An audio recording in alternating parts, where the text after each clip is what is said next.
Fluid mechanics lecture 11।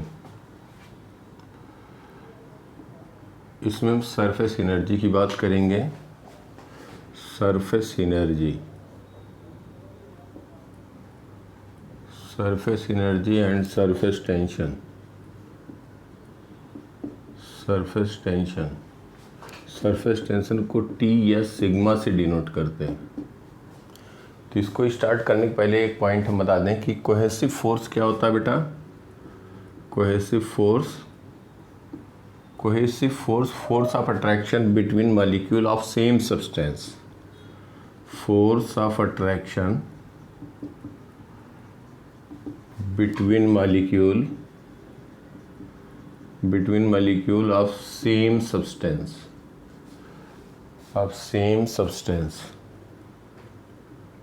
इसको कहते हैं कोहेसिव फोर्स। एडहेसिव फोर्स एक होगा, adhesive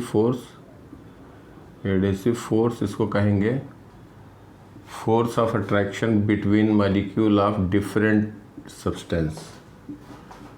force of attraction between molecule of different substances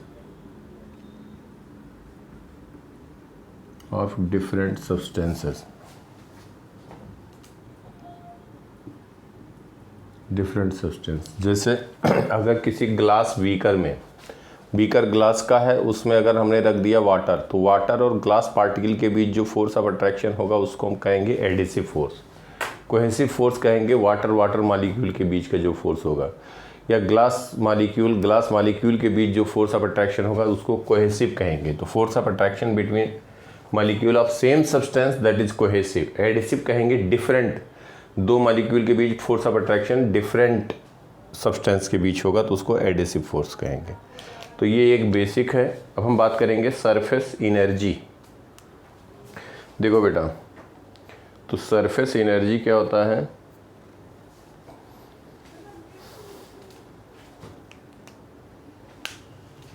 इसको मिटाएं, स्क्रीनशॉट ले लो, थोड़ा थ्योरी कवर करेंगे।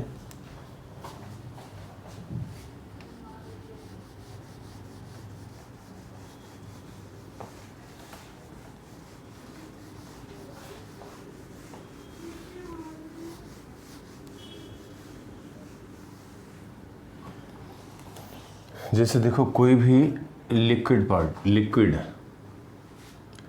लिक्विड है, ध्यान से समझना बेटा। अगर कोई लिक्विड के इनसाइड है, तो इस पे जो इसके नेबरिंग पार्टिकल होंगे लिक्विड के, वो इक्वल फोर्स लगा रहे होंगे हर एक डायरेक्शन में, जो कि लिक्विड पार्टिकल कोहेसिव फोर्स हम कहेंगे। इक्वल फोर्स लग रहा है, ये पार्टिकल यहाँ पे इक्विलिब्रियम में है। जैसे पार्टिकल को ऊपर लेके जाएंगे, लिक्विड पार्टिकल को ऊपर लेके जाए, ध्यान देना, तो यहाँ पे तो इस पर फोर्स वही लग रहा है, यहाँ पे पार्टिकल उतने ही है लिक्विड पार्टिकल, ये फोर्स लग रहा है, ये फोर्स लग रहा है, ये फोर्स लग रहा है।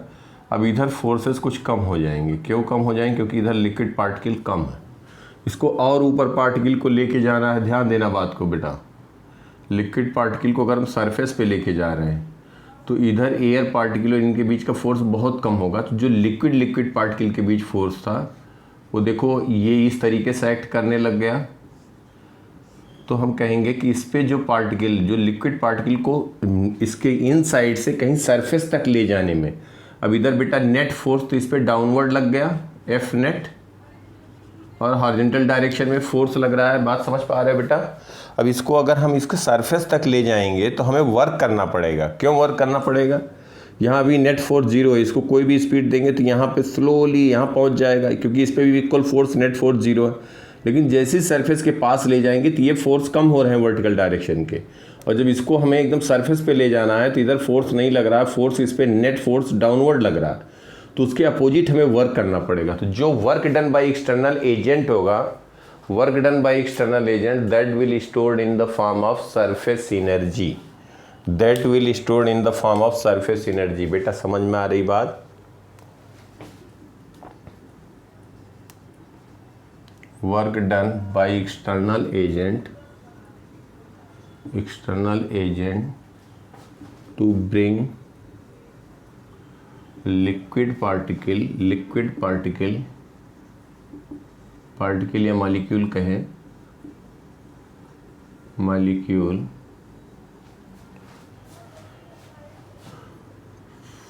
From inside liquid to surface, inside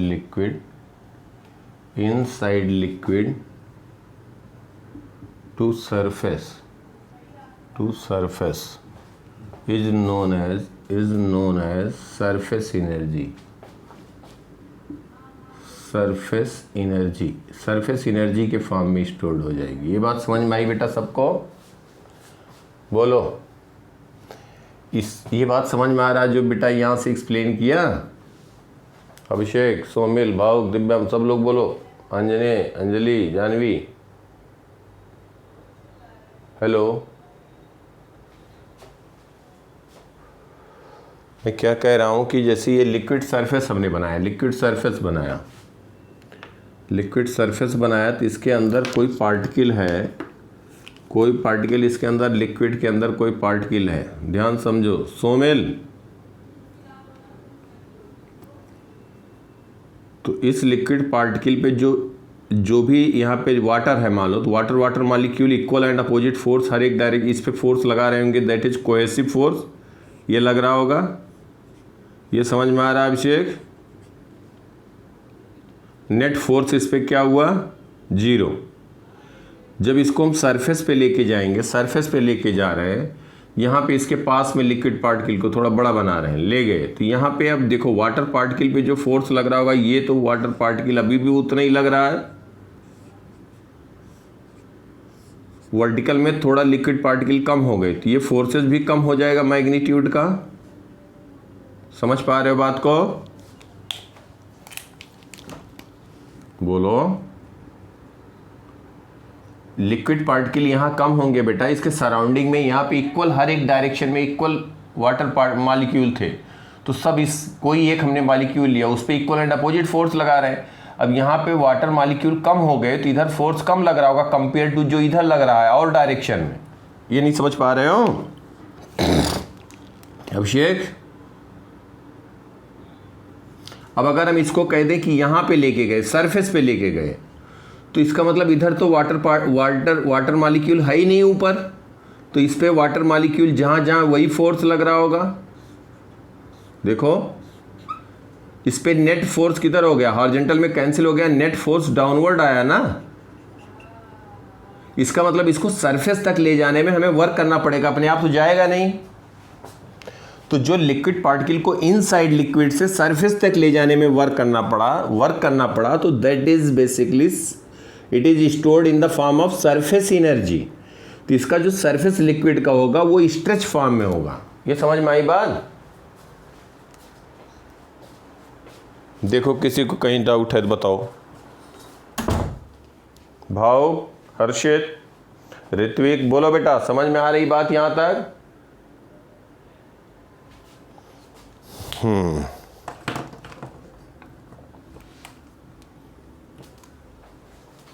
screenshot लो, इसका मिटाऊं।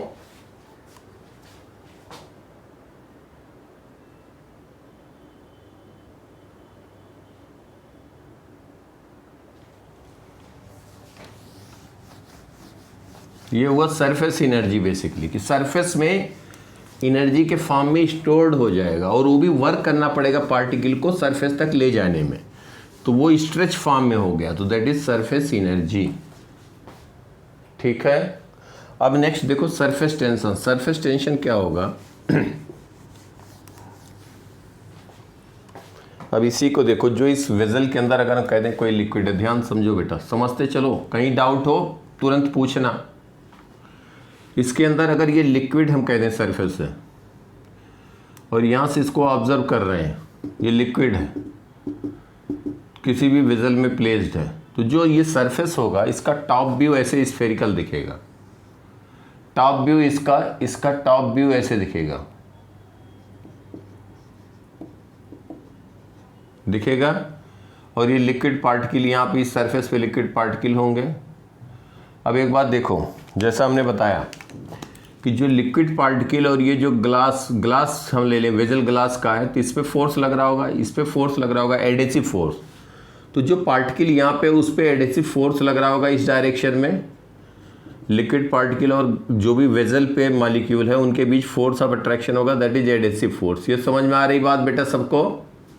तो ये जो सरफेस हुआ वो स्ट्रेच फॉर्म में हुआ, बहुत ज़्यादा टेंशन नहीं होगा, स्ट्रेच नहीं होगा, लेकिन ये तब भी स्ट्रेच फॉर्म में ये सरफेस हो गया। समझ पा रहे हो बात को? हाँ नहीं बोलते रहो बेटा।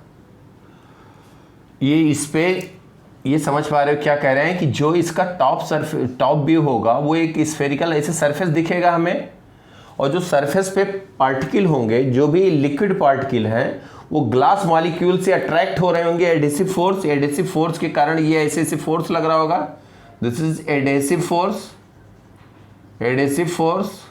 ये समझ पा रहे हो सब लोग?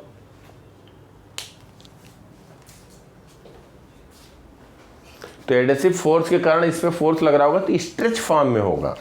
तो लिक्विड जो होता है इसकी प्रॉपर्टी होती है, it tries to minimise its surface area. Property of liquid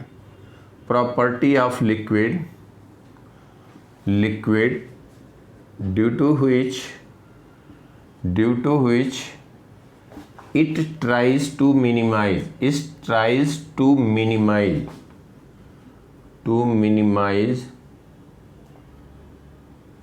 its surface area. Its surface area is known as surface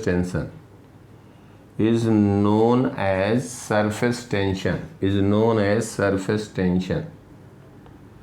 इसको T से डिनोट करते हैं या सिग्मा से डिनोट करते हैं। तो property of liquid due to which it tries to minimise its surface area is known as surface tension. समझ में आ रही बात बेटा यहां तक?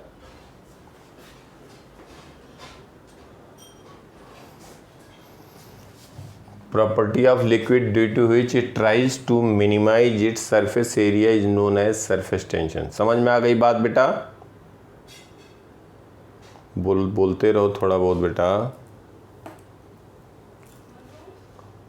अब एक बात देखो, अब इस पे मैथमेटिकली क्या कहेंगे, सरफेस टेंशन क्या होगा। अब यहाँ पे थोड़ा सा हम तुम्हें समझाना चाह रहे हैं। जैसे एक वर्टिकल वॉल है, ध्यान देना, यहाँ से एक स्ट्रिंग कनेक्टेड है, इस पे हमने फोर्स लगाया एफ। स्ट्रिंग पे हम कह रहे हैं दूसरे एंड पे फोर्स कितना होगा, स्ट्रिंग के दूसरे एंड पे टेंशन कितना होगा। तो यही स्ट्रिंग की बात कर दें और इस पे कह दें एफ फोर्स लग रहा है, इट इज इन इक्विलिब्रियम, इधर कह दें F1 लग रहा है। ये इक्विलिब्रियम, ये स्ट्रिंग इक्विलिब्रियम में है, तो F1 की वैल्यू क्या हो जाएगी, F।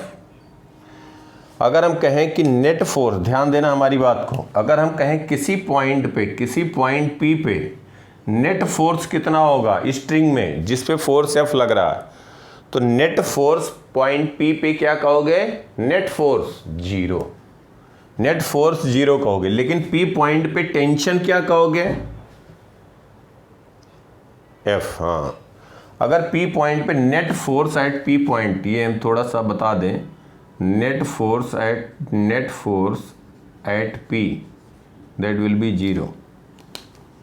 क्योंकि P पॉइंट की अगर हम बात करेंगे तो इस पर हम कहेंगे इधर टेंशन लग रहा है, इधर टेंशन लग रहा है, और दोनों इक्वल एंड अपोजिट है, तो नेट जीरो है। लेकिन P पॉइंट पे टेंशन एट पॉइंट P अगर हम कहें, टेंशन एट पॉइंट P, तो इसके राइट साइड का अगर हम पार्ट बनाते हैं तो इस पर कहेंगे F फोर्स लग रहा है, इस पर लग रहा है टेंशन T। अब ये इक्विलिब्रियम में है तो T की वैल्यू F हो गई।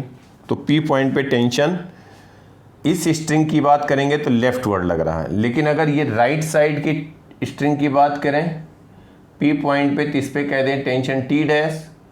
अब T डैश की वैल्यू क्या होगी, इस एंड पे देखा हमने अभी F1 की वैल्यू क्या आई थी, F आई थी। तो ये देखो, अगर इस एंड पे हम कहें टेंशन कितना होगा, ध्यान देना, तो इसकी हम बात करें इसी का, इस पे कहेंगे T डैश, इस पे कहेंगे F। तो T डैश की वैल्यू क्या हो जाएगी, F, that is equal to T is equal to F। तो किसी भी पॉइंट P पॉइंट पे अगर हम ये बात, इस पार्ट की बात करेंगे तो इस पे टेंशन F राइट वर्ड लग रहा है, P पॉइंट पे बात करें तो इस पे टेंशन लेफ्ट वर्ड लग रहा है। समझ में आ रही बात बेटा सबको अच्छे से? बोलो। हाँ बेटा बोलो।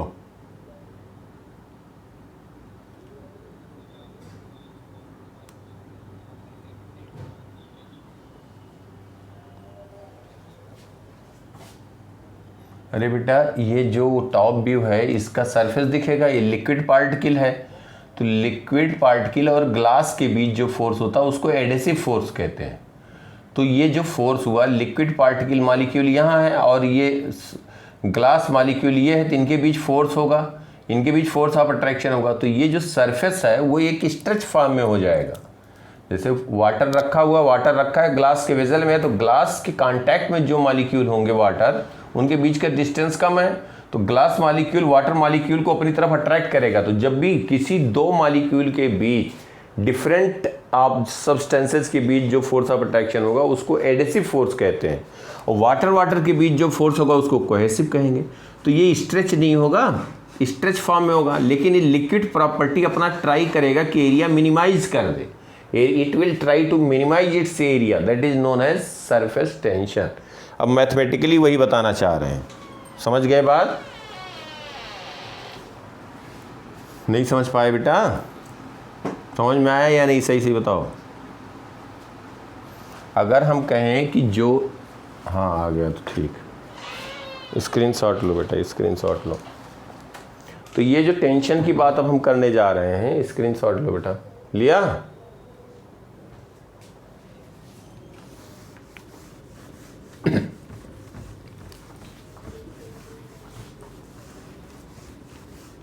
नहीं बेटा, इसकी अंडरस्टैंडिंग बहुत अच्छे से होना चाहिए कि चीज़ जो बता रहा हूँ सब इम्पॉर्टेंट है। कि क्वेश्चन इस तरह से पूछा जाता है कि अगर समझ नहीं आया होगा तो क्वेश्चन एक नहीं होगा, और समझ में आ गया तो सारे क्वेश्चन होंगे। दोनों बातें हैं।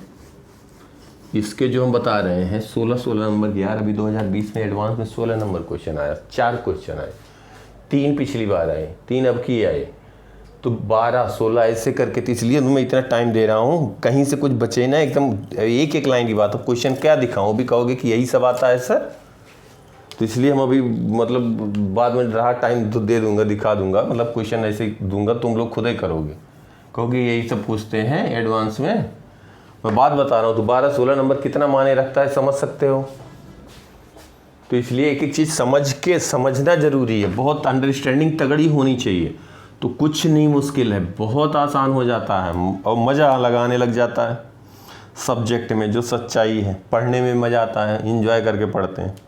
अब बात ध्यान से सुनो, जो ये कहा गया कि यहाँ पे जैसे इस पे अगर स्ट्रेच है, अब इसमें हम सरफेस पे, इसके सरफेस पे टेंशन आ गया। अगर हम इसके केवल लेफ़्ट पार्ट की बात करें, ध्यान देना, अब ये स्ट्रेच फॉर्म में होगा, तो लेफ़्ट पार्ट पे अगर हम बात करें सरफेस के, तो इस पे ध्यान देना, इस पे ऐसे लग रहा होगा एडहेसिव फोर्स के कारण, एडहेसिव फोर्स के कारण होगा। समझते चलना, डाउट होगा तुरंत पूछना बेटा, कोई हेजिटेशन नहीं। और ये लिक्विड पार्टिकल हो गया। तो इस पे जो ये हाफ पार्ट है, इस पे देखो कि ये इस पे, इस सरफेस पे भी ये स्ट्रेच फॉर्म में, तो इस पे फोर्स लग रहा होगा, इस डायरेक्शन में लग रहा होगा बेटा कि नहीं?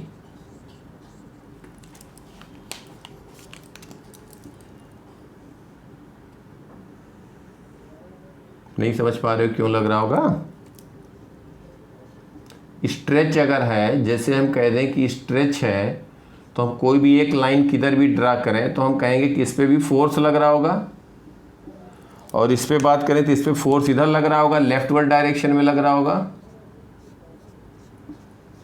स्ट्रेच है तो फोर्स लग रहा होगा, दोनों ज्वाइन कर देंगे तो नेट फोर्स 0 हो जाएगा। ऐसा होगा या नहीं? अरे ये एक सर्कुलर शेप है, बोलते रहो बेटा सब लोग, सर्कुलर शेप है, सब पे इस पे फोर्स लग के खींचा हुआ है। तो स्ट्रेच फॉर्म में, तो कोई हम एक सरफेस ले लें, एक लाइन ले लें, एक लाइन लेंगे तो इस पर क्या होगा, ये पार्ट राइटवर्ड फोर्स लगा रहा होगा, राइट वाले सरफेस पे लेफ्ट साइड लगा रहा होगा, नेट 0 होगा। अभी हमने स्ट्रिंग एक लाइन लेके बताया, स्ट्रिंग में ना नेट 0 होगा, लेकिन अगर टेंशन की बात करेंगे तो कुछ होगा। तो इस पर कहते हैं अगर फोर्स F लग रहा हो, सपोज इसका लेंथ है L, तो मैथमेटिकली हम सरफेस टेंशन कहते हैं। मैथमेटिकली जो सरफेस टेंशन डिफाइन होता है, मैथमेटिकली जो डिफाइन करेंगे उसको कहते हैं, ध्यान दो क्या लिखते हैं, force per unit length sigma, या टी कहते हैं surface tension, force per unit length Newton पर मीटर। कोई भी इमेजिनरी सरफेस, कोई भी सरफेस पे इमेजिनरी लाइन ड्रा कर दें, इमेजिनरी लाइन, तो इस पर जो फोर्स लग रहा होगा, नेट फोर्स तो जीरो होगा, लेकिन अगर राइट पार्ट को हटा दें, लेफ्ट पार्ट की बात करें, तो इस पर फोर्स लग रहा होगा, तो जो फोर्स लग रहा होगा force per unit length, that is known as surface tension mathematical form में। और property due to which liquid try to minimise its surface area is known as surface tension. Mathematically इसको हम डिफाइन करेंगे। ये समझ में आ रही बात? अरे बोलो बेटा, समझ में आ रहा या नहीं आ रहा, कि ये भी नहीं समझ में आ रहा, समझ में आ रहा कि नहीं आ रहा? इतना तो समझ पा रहे होगे ना। किसी को कहीं मैं क्या कह रहा हूँ बार बार, अगर दिक्कत है कहीं भी तो रिपीट करने, 10 बार रिपीट करूँगा, उसमें हेजिटेट मत करो, हमें दिक्कत नहीं है। अगर समझ में आ रहा तो हाँ नहीं कुछ बोलो, क्योंकि आगे एप्लीकेशन आ जाएगा तो फिर बाद में नहीं आएगा तो फिर सब गड़बड़ हो जाएगा। ये समझ पा रहे हो जो कहना चाह रहा हूँ यहाँ पे कि नहीं? बोलो।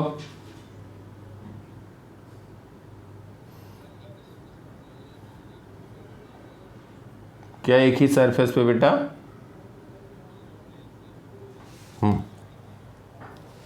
नहीं, अलग अलग लाइन लोगे क्यों? तो एक ही आएगा बेटा, दिस फोर्स पर यूनिट।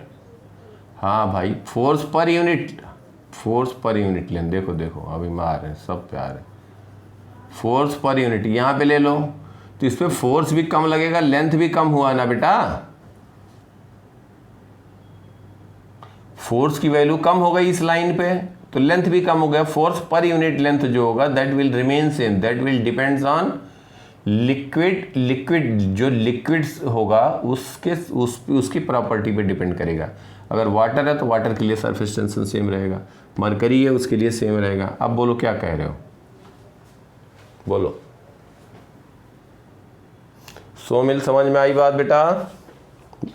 भाव का अच्छे समझ में आ रहा है? चलिए अब देखो यहाँ पे नेक्स्ट, अब ध्यान समझना। जब भी बात कहा जाए सोप फिल्म, ये हुआ सरफेस टेंशन की बात, सरफेस एनर्जी की बात हमने 2 बताया। अब एक बात देखो, जब भी कहा जाए फिल्म तो इसका मतलब थिकनेस बहुत कम होगा। सोप फिल्म देखा होगा, जैसे मतलब अभी तो सर्फ वगैरह आ गया, वॉशिंग मशीन अंदर सब नहीं, पहले साबुन से कपड़े को धुलते थे, तो जैसे रिन साबुन वगैरह रहे तो उसमें बबल थोड़े छोटे छोटे हो जाते थे।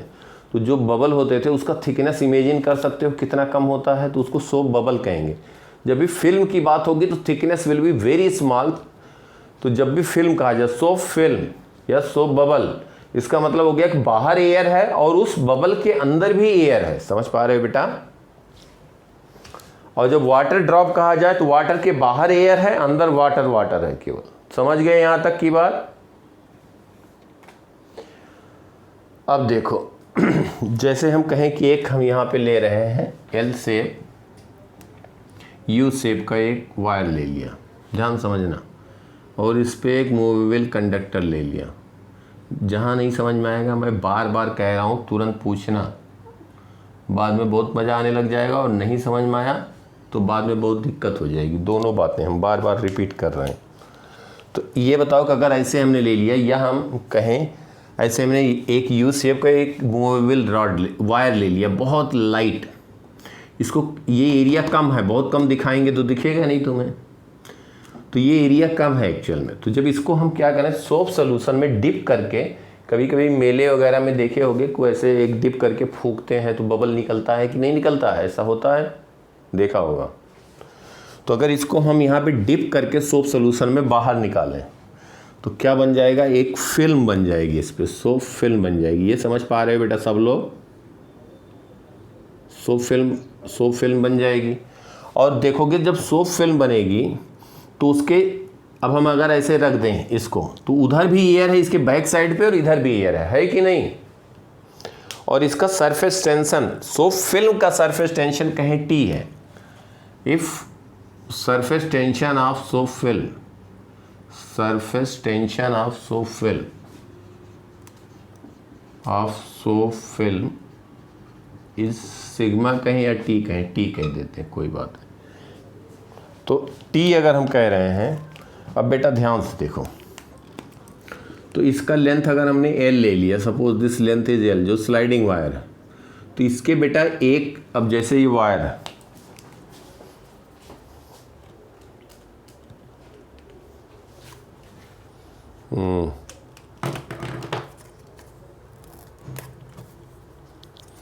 अब यही समझाने के लिए हम ऐसे बना रहे हैं, देखो ध्यान से, सबको दिख रहा है ना, ये दिख रहा है बेटा कि नहीं दिख रहा है?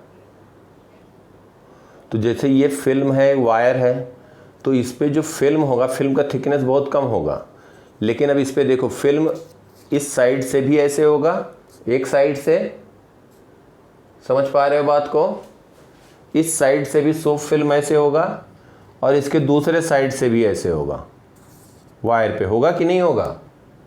मतलब थिकनेस रॉड का भी बहुत कम है, मतलब फिल्म जो होगा, हमारा कहने का मतलब बस ये है कि जो फिल्म है, इसको आप ऐसे समझो, हाँ, ये जो फिल्म है बेटा, तो इस पे क्या है कि ये देखो, इस वायर पे जो लग रहा है फोर्स, वो एक तो इधर लग रहा होगा इस सरफेस पे वायर के, और दूसरा इस पे लग रहा होगा। अगर एक साइड पे ध्यान देना, अगर हम जैसे ये कह रहे हैं, ये वायर है, ये वायर है, तो इस पे वायर पे पीछे भी एयर है, इधर भी एयर है। अगर एक साइड पूरा वाटर होता, एक साइड पूरा वाटर होता, तो एक ही सरफेस होता ना बेटा इस पे, जिधर एयर होता, जो सरफेस टेंशन लगा रहा होता रॉड पे। बोलो समझ पा रहे हो या नहीं? सही सही बताना। नहीं, हाँ, कोई बात नहीं, कोई बात नहीं। देखो देखो देखो, यही सब तो थोड़ा सा है, बाकी चीज़ें बहुत आसान है, चीज़ें बहुत आसान है।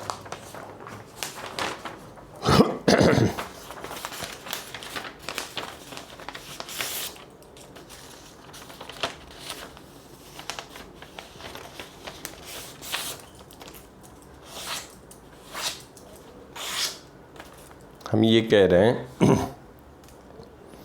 कि ये जो है, ये वाटर है, देखो ध्यान से, अब ये रॉड है, ये रॉड है मूवेबल रॉड, ये वाटर सरफेस, इसके हमारी साइड पे पूरा वाटर फिल है। समझ गए यहाँ तक की बात?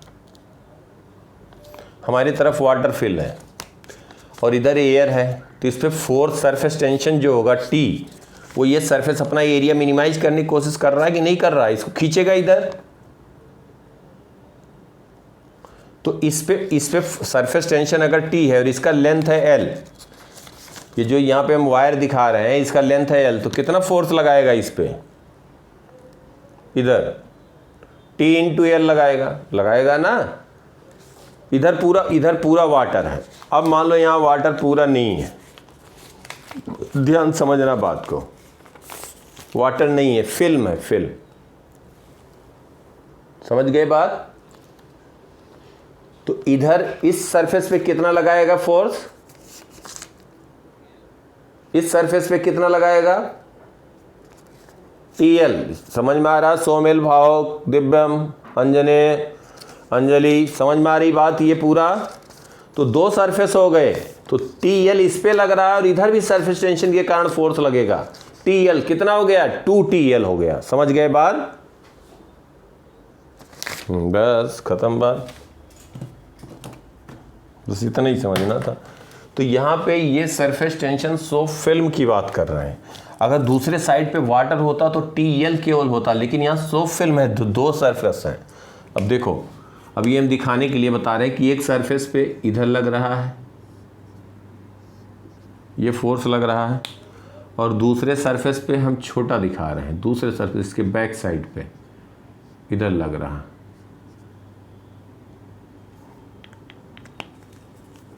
ठीक है बेटा?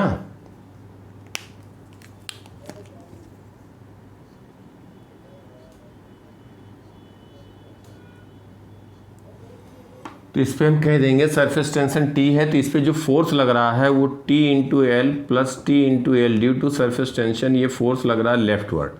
तो इसको टू मेंटेन एट इक्विलिब्रियम तो हमें एक्सटर्नल फोर्स लगाना पड़ेगा और वो एक्सटर्नल फोर्स इसके बराबर होगा, तभी तो ये रुका रहेगा बेटा। ये समझ में आ रही बात सबको? तो F एक्सटर्नल क्या कह दोगे? 2TL। अब अगर हम इसको स्लाइटली स्लोली इसको बहुत स्मॉल डिस्टेंस मूव करा रहे हैं, मान लिया जाए dx मूव कराया गया, dx, तो वर्क करना पड़ेगा। इसको और स्ट्रेच कर रहे हैं, इसको मूव करा रहे हैं, तो हमें dx के लिए F एक्सटर्नल को हम सेम मान रहे हैं।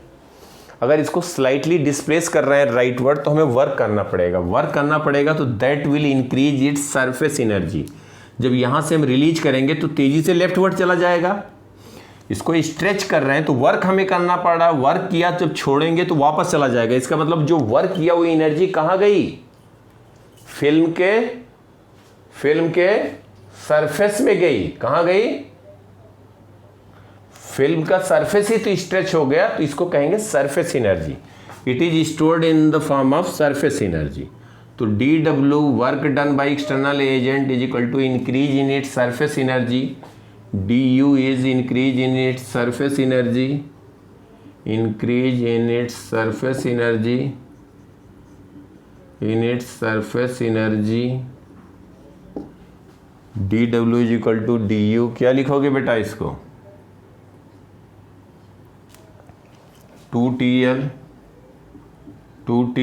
Into dx। तो du is equal to t into 2 time l d x. L d x क्या हुआ बेटा? एक सरफेस, देखो फिल्म है तो एक साइड का इंक्रीज इन एरिया, इसके दूसरे साइड भी सरफेस है। जैसे फिल्म था तो इसका जो एनर्जी एरिया इंक्रीज हुआ, फिल्म का जो इंक्रीज हुआ, तो ये क्या हुआ? फिल्म का इस साइड का भी इंक्रीज हुआ और दूसरे साइड का भी इंक्रीज हुआ। तो 2Ldx जो हुआ वो increase in net increase in area, 2Ldx increase in area. ये समझ में आई बात सबको? तो T कह सकते हैं du/dA, या इसको कह सकते हैं जूल पर मीटर स्क्वायर, या हम कह सकते हैं दूसरे फॉर्म में surface tension is defined as energy stored per unit area. Energy stored per unit area, energy stored, कौन सी energy? Surface per unit area, per unit area, per unit area is also known as surface tension, also known as surface tension, surface tension. यहाँ तक बात समझ में आई? Clear बिल्कुल? बोलो बेटा।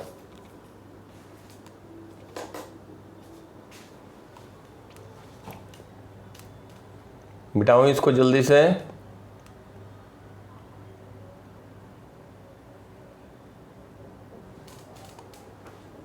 बोलो, स्क्रीनशॉट लो जल्दी से।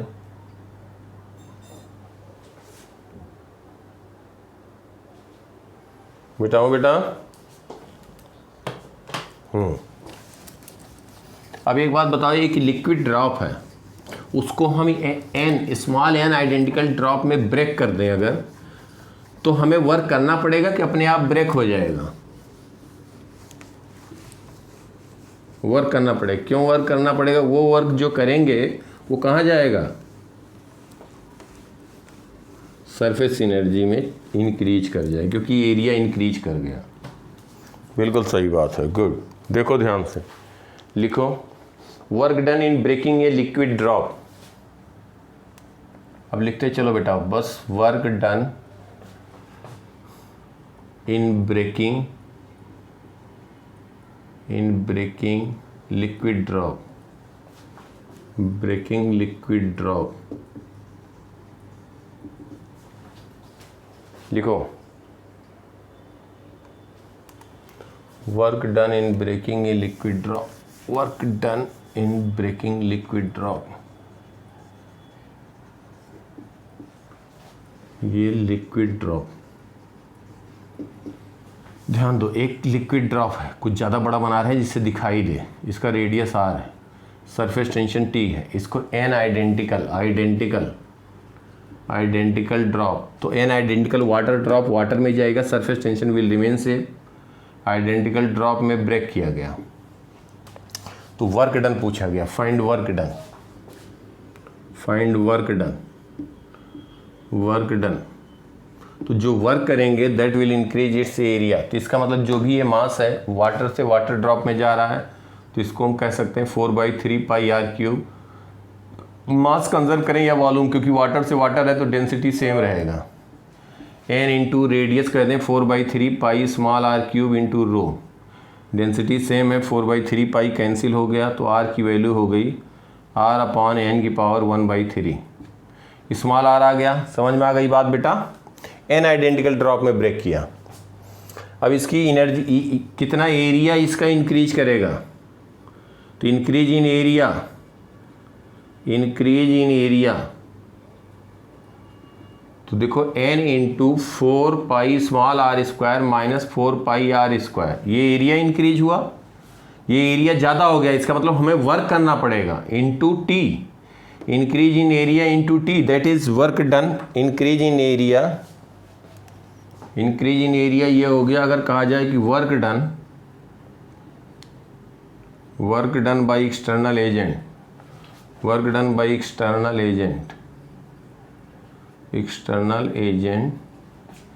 या इंक्रीज इन इट्स सरफेस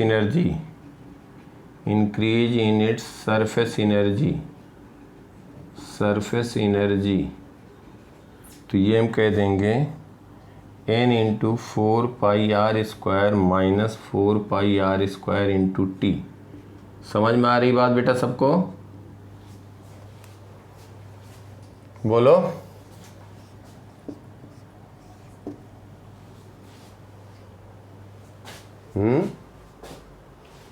इसको हम increase in its surface energy, इसको हम इधर लिख दे रहे हैं, ये जो आया work done that is equal to n into 4 pi are square minus 4 pi are square into t, ये वैल्यू आ गई, ठीक है। इसको और सिंप्लीफाई करना चाहें तो कर सकते हो, इसको और सिंप्लीफाई करना चाहो तो कर सकते हो,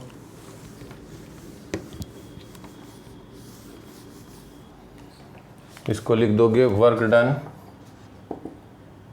n इंटू 4 पाई, आर की वैल्यू क्या लिखा था बेटा हम लोगों ने, आर अपॉन एन की power 1/3 whole square minus 4 pi are square into t, t हो जाएगा 4 पाई टी, और इसको कह दिया जाए आर स्क्वायर बाहर ले लिया जाए, n into n power minus 2/3 minus 1, तो ये हो जाएगा 4 pi t r square n की पावर 1/3 माइनस 1, ठीक है, ये वर्क डन हुआ, that is same as increase in its surface energy, surface energy, clear बिल्कुल। कहीं पे भी कुछ डाउट तो बेटा पूछो।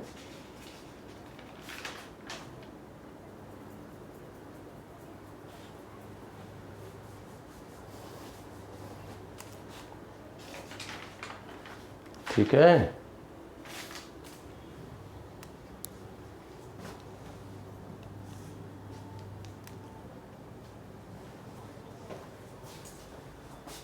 बोलो बेटा, मिटाया जाए।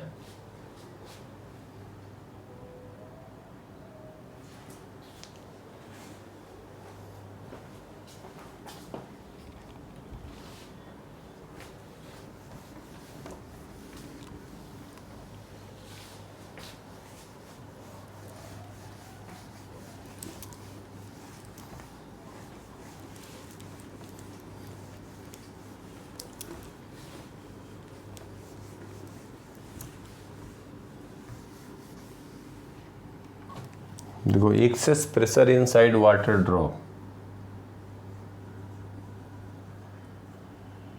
Excess pressure inside water drop,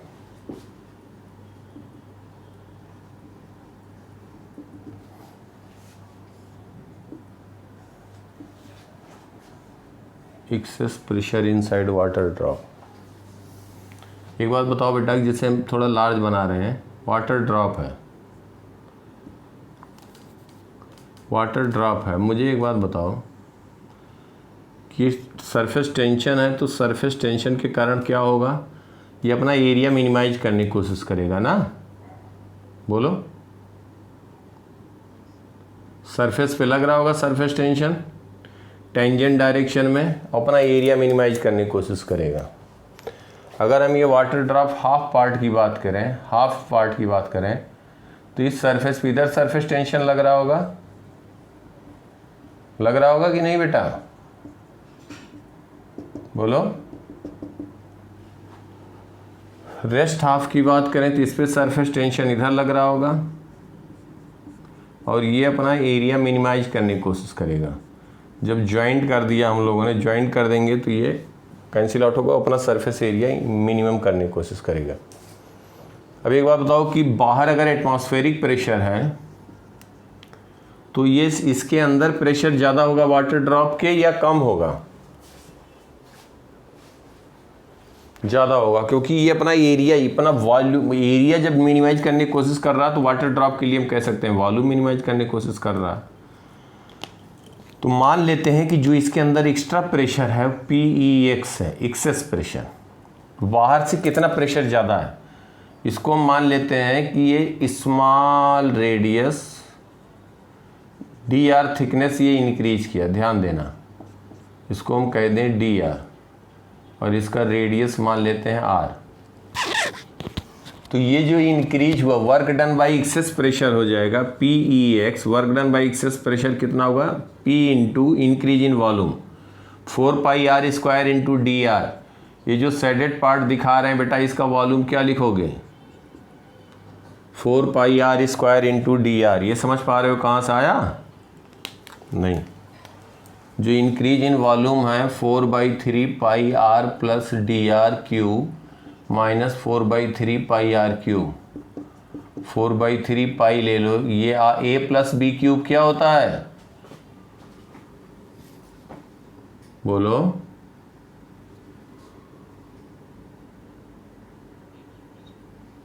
A³ plus B³ plus 3AB into A plus B, यही तो होता है बेटा, बोलो।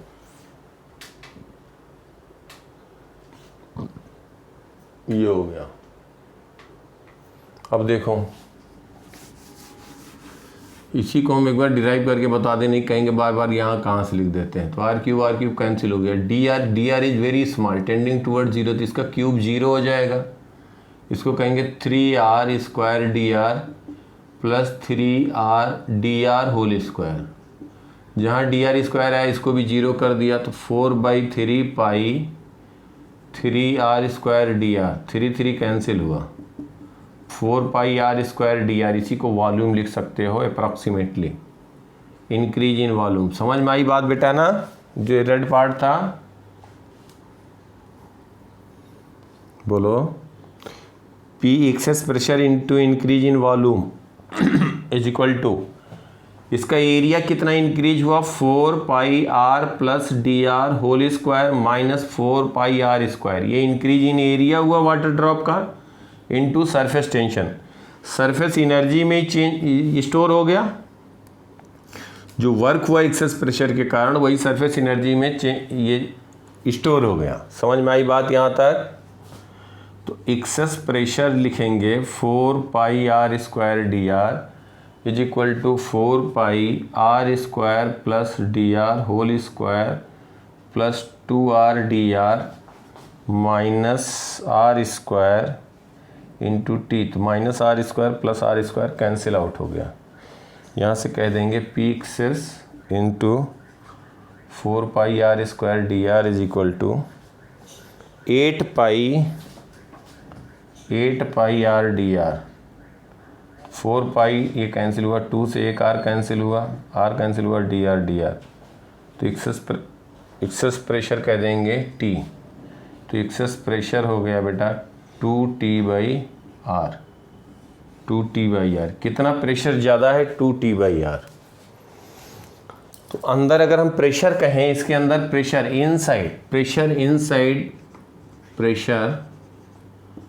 इनसाइड वाटर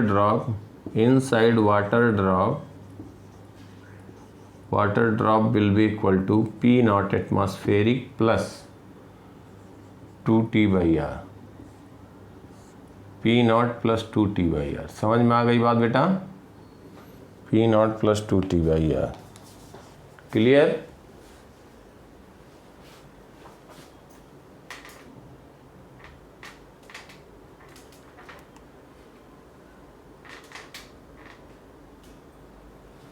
बोलो बेटा, क्लियर यहाँ तक?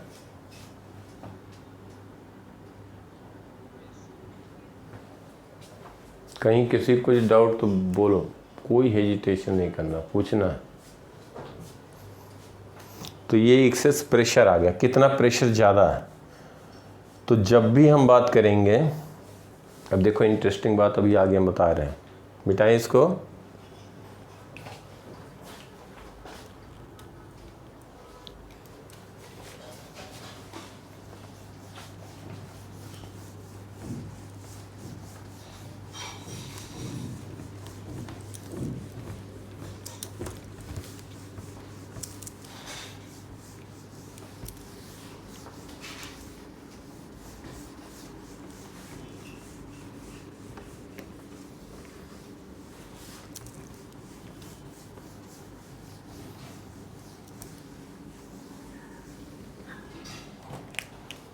देखो इसको हम ऐसे लिख सकते हैं कि अगर ये वाटर ड्रॉप है, स्फेरिकल है, तो इसके दो सरफेस होंगे।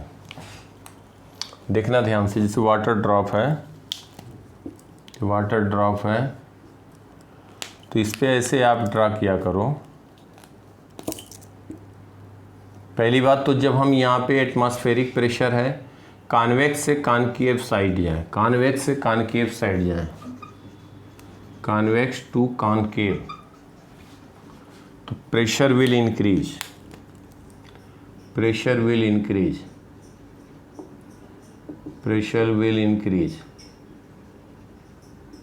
प्रेशर हमेशा बढ़ेगा।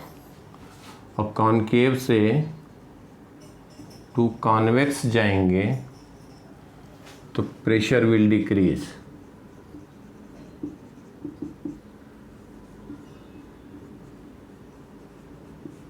ऐसे भी समझ सकते हो कि इधर प्रेशर ज़्यादा होगा तभी तो इस शेप में होगा, इधर प्रेशर ज़्यादा होगा तो ऑब्वियसली ये शेप होगा, तो यहाँ पे प्रेशर कम होगा, यहाँ प्रेशर ज़्यादा होगा तो ऐसे शेप में होगा। समझ गए बात? जैसे वाटर में कहीं पे, जब हम कहीं पे भी पाइप में कहीं पे फूंक मारते हैं, उधर अगर बबल रहेगा तो उसका शेप ऐसे होगा, जिधर प्रेशर ज़्यादा होगा उधर क्या बन जाएगा? Concave side. तो अगर हम इधर से इधर जाएंगे तो प्रेशर बढ़ेगा। ठीक है?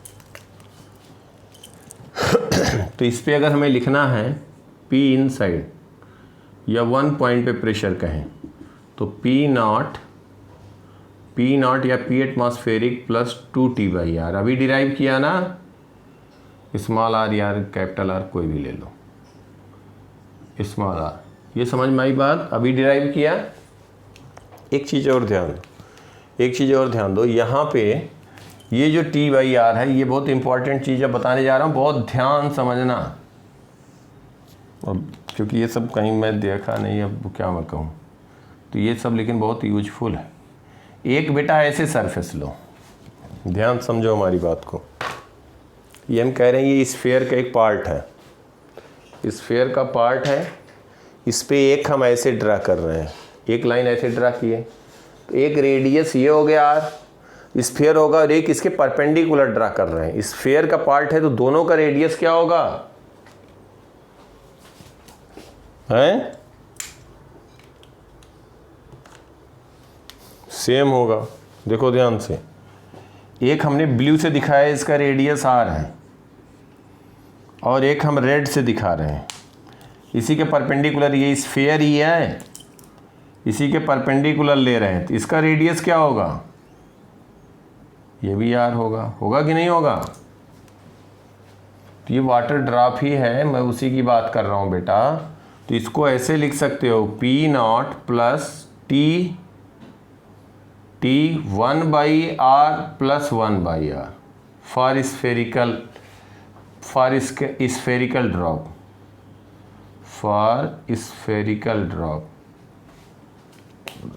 For spherical drop. कहोगे ये क्या कर रहे हैं सर? समझ पाए यहाँ तक की बात? जब दोनों सेम होंगे तो वही आ गया कि नहीं आ गया? P नॉट प्लस 2T/r आया? बोलो।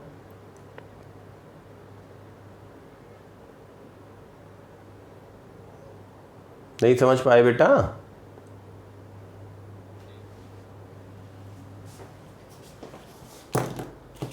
जैसे हम कह रहे हैं स्फीयर के एक पार्ट है, स्फीयर है।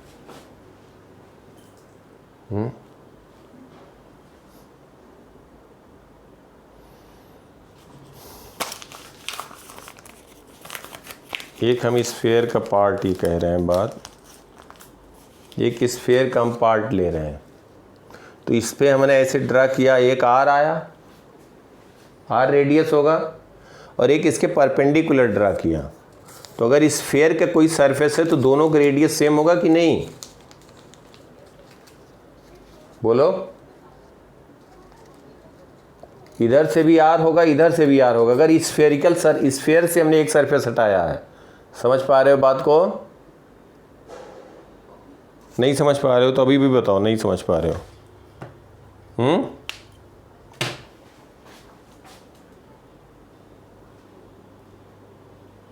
हाँ देखो बेटा, हम क्या कह रहे हैं कि ये मान लो स्फीयर के एक पार्ट है। अब ये इधर बेस नहीं है, बाकी स्फीयर है। तो हम कह रहे हैं कि इस पे स्फीयर पे अगर पार्ट पे हमने एक लिया यहाँ पे ऐसे, ये ब्लैक वाला दिखा, इसका रेडियस क्या होगा? आर। इसका रेडियस आर होगा, और इसके परपेंडिकुलर एक सरफेस ले रहे हैं। परपेंडिकुलर सरफेस लिया, परपेंडिकुलर एक लाइन लिया, तो उसका रेडियस क्या होगा? आर। तो दोनों का रेडियस आर हुआ ना। तो दो, अगर किसी सरफेस पे एक पार्ट लिया, उस पर हम दो लाइन ड्रा करें, इसका भी रेडियस आर हुआ, इसका रेडियस आर हुआ, तो इसी को हम ऐसे लिख सकते हैं, जो भी डिराइव किया, इसी को T × 1/r plus 1/r for spherical drop water drop के लिए बात कर रहे हैं, that is equal to 2T/r आएगा। समझ में आई यहां तक की बात? बोलो। अब यहां पे देखो, ध्यान से समझो। अगर हम कह दें सिलिंड्रिकल ड्रॉप है, सिलिंड्रिकल ड्रॉप अगर हम कहें, cylindrical drop by any mean हो सकता है। मान लो कि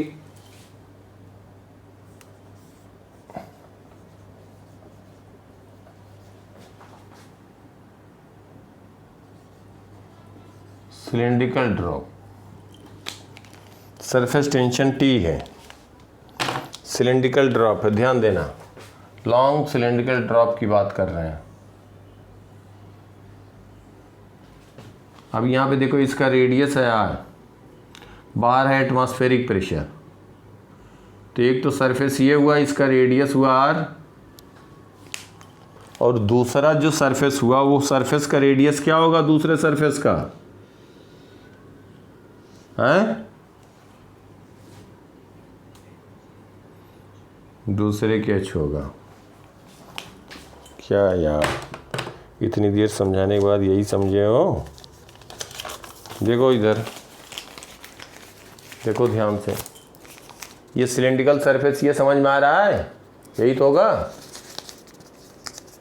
बोलो, सबको समझ में आ रहा बात? बेटा इसमें लोग समझने में गड़बड़ी करते हैं, क्वेश्चन आसान होता है। ये देखो ध्यान से, सिलिंड्रिकल सरफेस है, अब इस पे एक रेडियस तो ये हो गया जो सिलेंडर का रेडियस होगा। देखना नीला से ब्लू से जो हमने किया इसका रेडियस क्या होगा,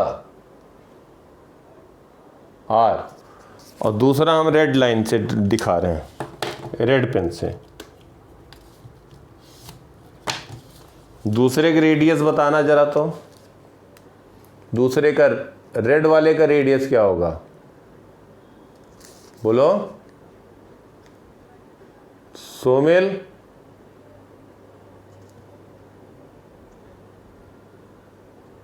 h/2 हमें ये स्ट्रेट लाइन नहीं है, रेड वाला देखो स्ट्रेट लाइन नहीं है, परपेंडिकुलर लाइन जो ड्रा की स्ट्रेट लाइन, तो उसका रेडियस क्या होगा, इनफाइनाइट। कहीं मीट करेंगे दो पॉइंट पे अगर हम ड्रा करें नॉर्मल।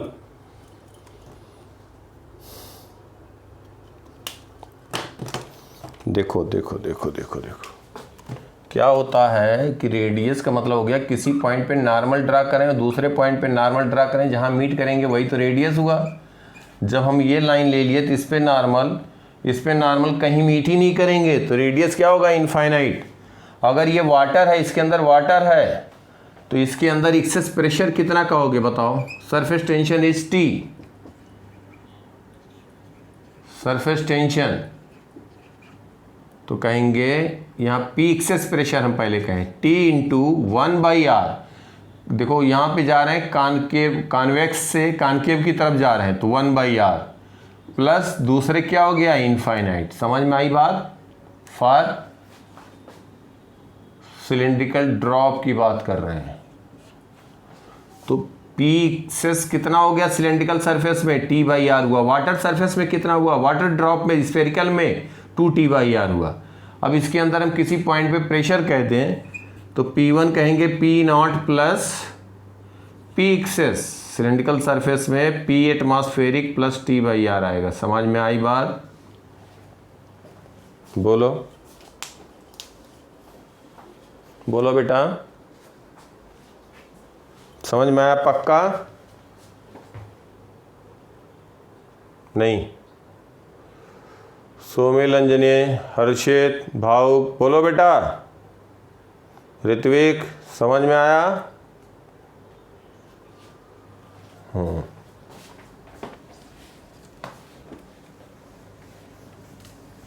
अब अगर हम कहते हैं सोप फिल्म है, सोप बबल है, सोप बबल का मतलब क्या हो गया, थिकनेस बहुत ज़्यादा हो गया। क्या हो गया, सोप बबल कहें सोप फिल्म, उसका थिकनेस बहुत ज़्यादा लेंगे कि कम, बहुत कम लेंगे। हाँ तो सोप बबल की बात कर रहे हैं, soap bubble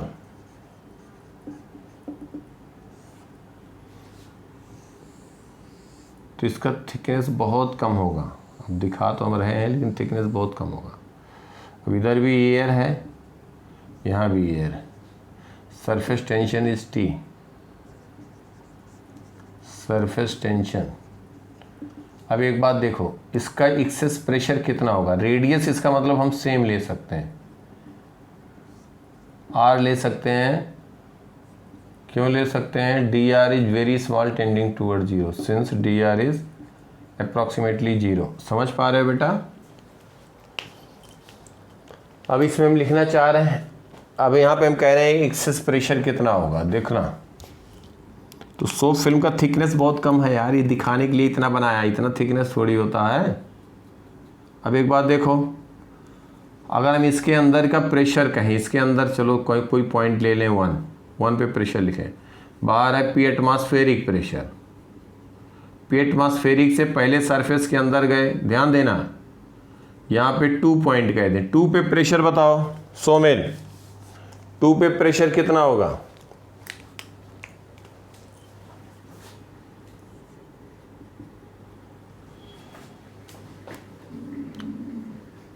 Janvi. P0 plus 2T/R होगा। बिल्कुल सही बात है। जो बेटा अभी अंदर वाला सरफेस भूल जाओ, अभी अंदर वाला सरफेस भूल जाओ, तो बाहर सरफेस है तो इसका एक सरफेस तो हो गया ये, और दूसरा हो गया ये, दोनों परपेंडिकुलर है, स्फेरिकल है, दोनों ग्रेडियस है आर। समझ पा रहे हो बेटा? तो 2t/r होगा, बिल्कुल सही बात है, गुड। तो पहले क्यों नहीं बताया यार? 2t/r होगा। अभिषेक समझ में आ रहा है? 2t/r। अब अगर हम 1 पॉइंट पे प्रेशर पूछें, फिर देखो कॉन्वेक्स से कॉनकेव जा रहे हैं। अरे नहीं, एयर है, एयर है मतलब एयर होने का मतलब, अब ये एयर कंप्रेस्ड एयर है, अंदर फिल्म है, उसने तो सरफेस टेंशन के कारण उसको प्रेस कर रखा है ना बेटा। अब एयर एयर लिखने का मतलब थोड़ी कि एटमॉस्फेरिक प्रेशर हो गया, नहीं समझे बात? मैं कह रहा हूँ यहाँ पे भी एयर है, यहाँ पे भी एयर है। अब 2 पॉइंट पे प्रेशर हमें पता लग गया, तो 2 से 1 पे ज्यादा होगा कि कम होगा? ज्यादा होगा। तो P1 is equal to P2 plus कितना ज्यादा होगा? 2t/r। अब इन दोनों से हम लिख सकते हैं P1 is equal to P0 plus 4t/r। इसका मतलब सोप बबल में प्रेशर जो होगा, एक्सेस प्रेशर कितना होगा? कितना प्रेशर एटमॉस्फेरिक प्रेशर से ज्यादा होगा? 4t/r। समझ में आया सोमेल? सोप बबल में जो प्रेशर, एक्सेस प्रेशर होगा, वो एटमॉस्फेरिक प्रेशर से 4t/r ज्यादा होगा। वाटर ड्रॉप में, स्फेरिकल वाटर ड्रॉप में कितना होगा? 2t/r ज्यादा होगा।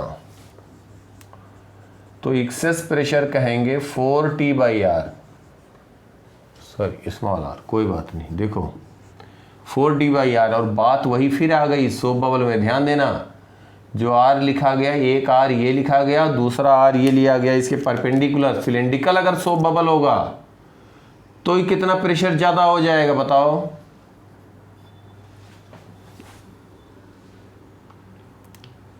अगर यही सिलेंड्रिकल सोप बबल होगा, सिलेंड्रिकल सोप बबल होगा तो कितना होगा सोप बबल?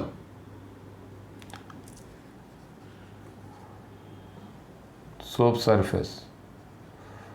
तो इसके अंदर हम कह देंगे 2 सरफेस होगा ना बेटा, तो एक्सेस प्रेशर इसमें कितना कहोगे? 2t/r। क्यों 2t/r? क्यों 2t/r? अरे भाई इसका कोई थिकनेस होगा, एक ये सरफेस होगा, एक बार 2 सरफेस हो गए ना, एक बार इसके अंदर जाओगे फिर इसके अंदर जाओगे बेटा। t × 1/r प्लस इनफाइनाइट, ये हो गया 1 पॉइंट कह दें, ये इसको 2 कह दें, 2 पॉइंट, फिर 1 पे जाएंगे तो यहाँ पे हम कह देंगे, हाँ इसको हम लिख दें P2 is equal to P0 plus this, P1 कहेंगे P2 plus t × 1/r plus 1/∞। तो यहाँ पे हम लिख देंगे P1 is equal to P2 plus t/r। समझ गए? P1 is equal to P2 plus t/r।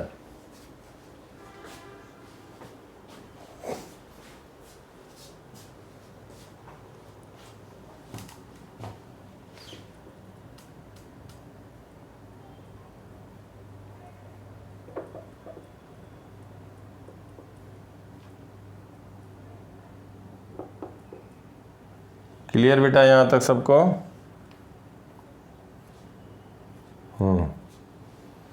P1 is equal to P2 plus, यहाँ पे हम कह देंगे तो ये हो जाएगा, सॉरी क्या आ गया, P1 ये हो गया t/r प्लस t/r, तो 2t/r आ गया ना। P1 इज इक्वल,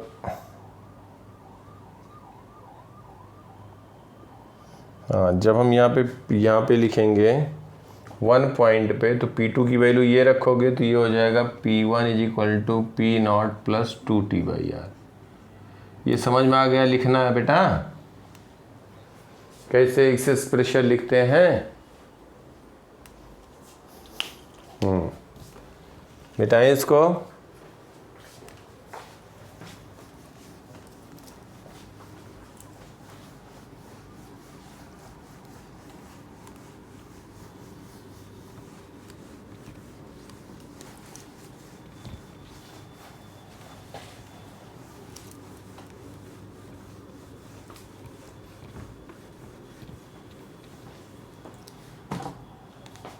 अगर तुम्हें ऐसे कोई सरफेस दिया हुआ है,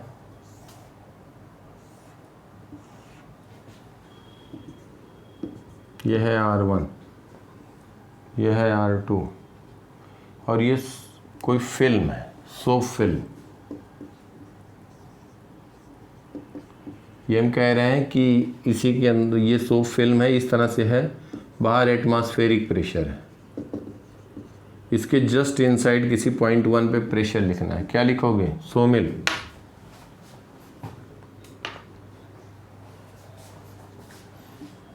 P0 प्लस, अरे सरफेस टेंशन कहाँ चला जाएगा बेटा, T इंटू, ये क्या है, सोप फिल्म है। हाँ, यही स्फेरिकल होगा, R1 R2 सेम हो जाएगा तो 4T/R हो जाएगा। अगर यही वाटर सरफेस होता, जानवी, वाटर सरफेस होता, मतलब इसके अंदर पूरा वाटर अगर फिल होता, तब क्या लिखते 1 पे, बताओ जानवी।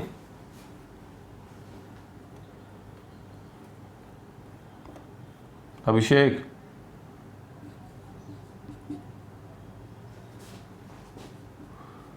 अभिषेक तुम बताओ बेटा, यही होगा।